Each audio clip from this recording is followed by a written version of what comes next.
What is up, guys? In today's video, we're going to be talking about shockwaves. I'm going to go over some, tips and tricks for how to use shockwaves and just in general how you should practice using them. As always, if you guys do enjoy this video, remember to give it a like, subscribe if you like to see more, and comment down below if you've been able to master shockwaves so far. So if you've watched any of my content, I'm sure you know that I think shockwaves are very important. I think it's a huge skill for Zero Build. And when it comes to times like this where we're towards the end of a season, I think there's going to be 10 days left as of the time I post this in this season. It can be hard to make tips and tricks videos because you never know what's going to be in the next season or how the game is going to change.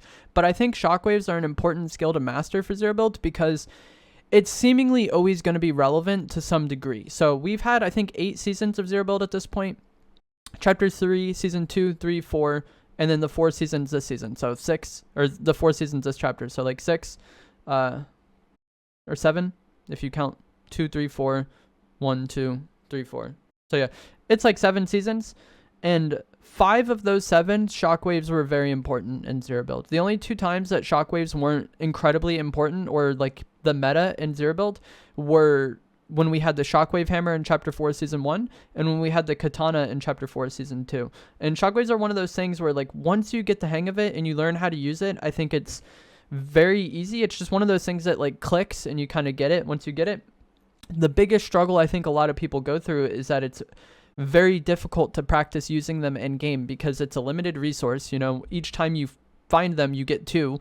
And then that's 2 uses, and it can be a struggle to find them sometimes. It's a bit easier this season with On The Go bag, but the point still stands that when you get shockwaves, you don't want to waste them, and you're usually going to be using them in life or death or very important situations, and that kind of adds stress on the player and just makes it more likely that people kind of fumble and mess up. I've always maintained that the easiest way to practice shockwaves is going to be in creative. So the code for this map will be in the description down below. This is going to be the Zero Build pit, and you could just go to this and then make it private. You see on the top right, it says public or private. You make it private, and then you're going to be in this map by yourself, and you're going to be able to practice shockwaves to your heart's content. I don't think it's a difficult item to use. I just think that it's kind of a weird one, and it's something you got to really get a feeling for, and it's just difficult in-game to get a feeling for them. So I would highly, highly, highly recommend practicing in creative with shockwaves. I think 5 to 10 minutes in this map by yourself, and you're going to be much better with shockwaves. And it's one of those things where people are very averse to doing anything in creative at times, it seems. And it just kind of baffles me to an extent because I just touched on shockwaves have been very important in 5 of the 7 Zero Build seasons that we've had. And that's going back to spring of last year, right? People will struggle with this item for years rather than spending 5 to 10 minutes in a creative match by themselves and learning how to use them. So I would just, again, I can't emphasize this enough. If you're someone who's struggling with them, go into creative, you'll pick it up quickly. I think it's just the factors of the game that make this a difficult item to use for a lot of players. And those factors just don't exist in creative, especially when you're in a map by yourself. So the easiest way to go forward with shockwaves is just going to be to look down and throw it as you're walking forward. So I'm just going to look down and throw it, and we're going to go forward. Very simple. Look down, throw it, look down, throw it. Very, very easy, right? A lot of people kind of decide to kind of turn around that way. Sometimes I do that too. It would depend on the situation. But for the most part, the easiest way to go forward is just to walk forward, look down, and keep walking forward as you throw it, and it's automatically going to be behind you. The way shockwaves work is it's like a ball of energy that forces everything away from it, and it'll kind of just make the direction you're going stronger. So if I'm walking backwards, we go backwards. If I'm not going anywhere, we're just going to go away from it, right? If I'm walking to the right, or if I'm walking to the left, we're going to go further to the left. If I'm walking to the right, we're going to go further to the right.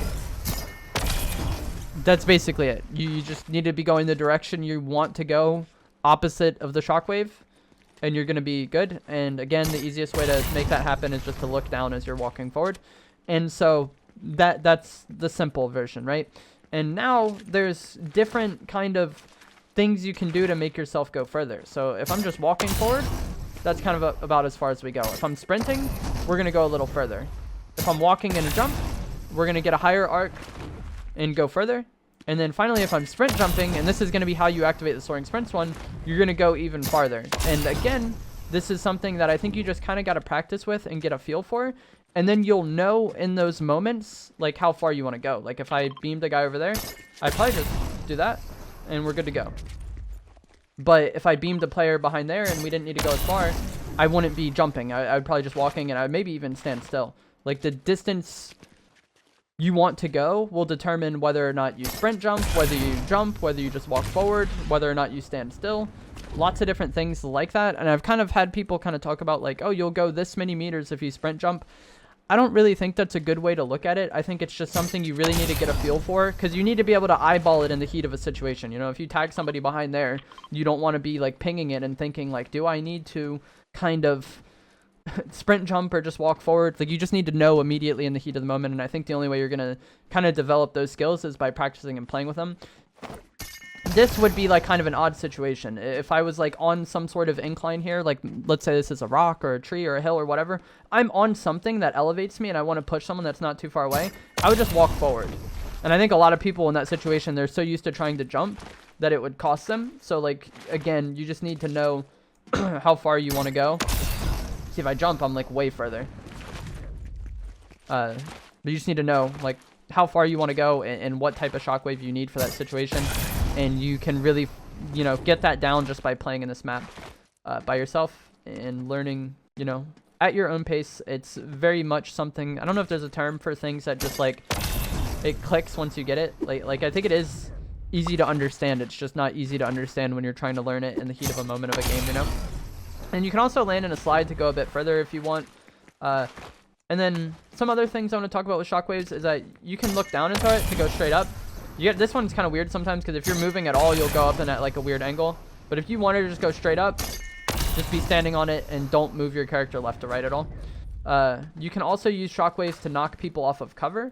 So let's just say, for example, I tag somebody, I know he's behind that. We could shockwave him out like this, and he would probably end up like right there.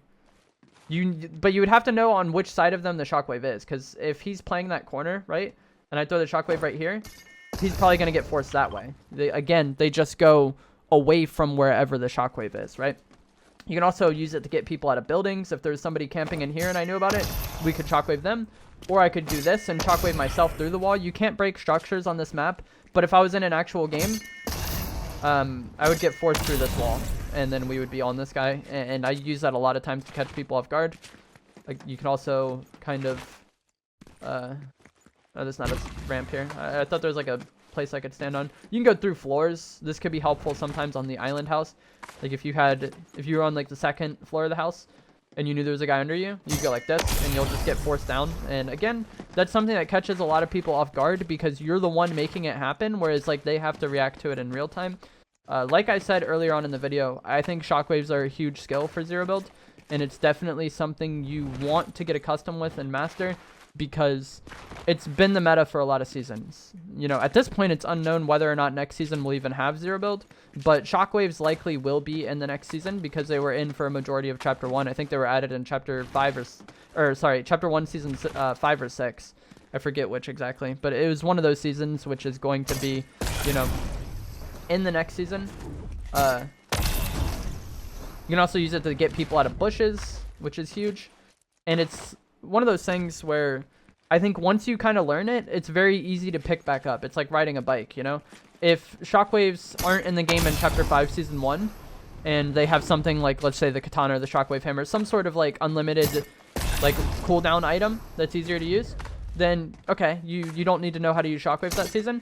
But if they come back in the next season or the season after that, having already learned how to use them, you're going to be much better when they come back into the game. And I think anybody who experienced that earlier on in Chapter 4 can attest to that. You know, if you learned how to use them in Chapter 3, and then you didn't need them for Chapter 4, Season 1 or 2, but when the wild season came along in this one, it was probably very easy to pick shockwaves back up and use them again if you already had that muscle memory.